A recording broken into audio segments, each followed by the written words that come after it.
আমার দুই চল কিনে বাঁচবে, আমার দুই চল বাবা ছাড়া বোঝে না, সবকিছু শেষ করে দিছে আমাদের। একজনের হাতে আমি চাকু দেখছি, তাই খালি চাকু খারাপ করে লিয়ে আছে, খালি চাকু মারিছে। বগুড়ার শিবগঞ্জ উপজেলায় জমি সংক্রান্ত বিরোধের জেরে প্রকাশ্যে ছুরিকাঘাতে দুই যুবককে হত্যার অভিযোগ পাওয়া গেছে তাদেরই দুই চাচাতো ভাই এবং চাচার বিরুদ্ধে। 18 মে সোমবার সকাল 8:30টার দিকে উপজেলার মোকামতলা ইউনিয়নের লক্ষ্মীপুর গ্রামে এ ঘটনা ঘটে। নিহত ব্যক্তিরা হলেন লক্ষ্মীপুর গ্রামের জামিল উদ্দিনের ছেলে ইয়াসিন আলী এবং তোফাজ্জল হোসেনের ছেলে সুমন মোল্লা। তারা সম্পর্কে চাচাতো ভাই। এই ঘটনায় জড়িত চাচা রেজাউল করিম ও তার ছেলে রাব্বি মণ্ডল আত্মগোপনে আছেন। অভিযুক্ত এক চাচাতো ভাইকে আটক করেছে পুলিশ। তার নাম আব্দুল আহাদ।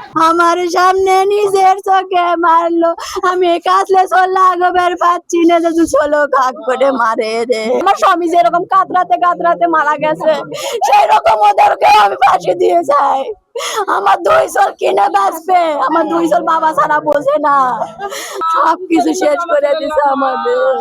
স্থানীয়রা জানায়, দীর্ঘদিন ধরে 3 শতক পৈতৃক জায়গা নিয়ে লক্ষ্মীপুর গ্রামের 3 ভাই জামিল, তোফাজ্জল ও রেজাউল করিমের মধ্যে বিরোধ চলছিল। এর জের ধরে সোমবার সকালে রেজাউল করিম ও তার দুই ছেলের সঙ্গে জামিল এবং তোফাজ্জলের পরিবারের ঝগড়া বাঁধে। বাগবিতণ্ডা ও হাতাহাতির এক পর্যায়ে জামিলের ছেলে ইয়াসিন আলী ও সুমনকে রেজাউল ও তার দুই ছেলে আহাদ ও রাব্বি ছুরিকাঘাত করেন। এতে ঘটনাস্থলে ইয়াসিন আলীর মৃত্যু হয়। আর গুরুতর আহত অবস্থায় সুমনকে বগুড়ার শহীদ জিয়াউর রহমান মেডিকেল কলেজ হাসপাতালে নেওয়ার পথে তার মৃত্যু হয়। একজনের হাতে আমি চাকু দেখছি, তাই খালি চাকু খারাপ করে লিয়ে আছে, খালি চাকু মারিছে।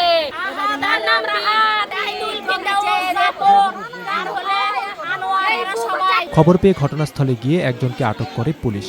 জমি জমার দ্বন্দ্বকে কেন্দ্র করে মারামারি হয়। মারামারির ফলে ঘটনাস্থলে একজন মারা যায় এবং একজন জিয়া মেডিকেলে চিকিৎসাধীন অবস্থায় মারা যায়। 3 শতক জমি নিয়ে বিরোধ আছে। বিরোধ ছিল হলো রেজাউল, জামিল আর হলো তোফাজ্জলের মধ্যে।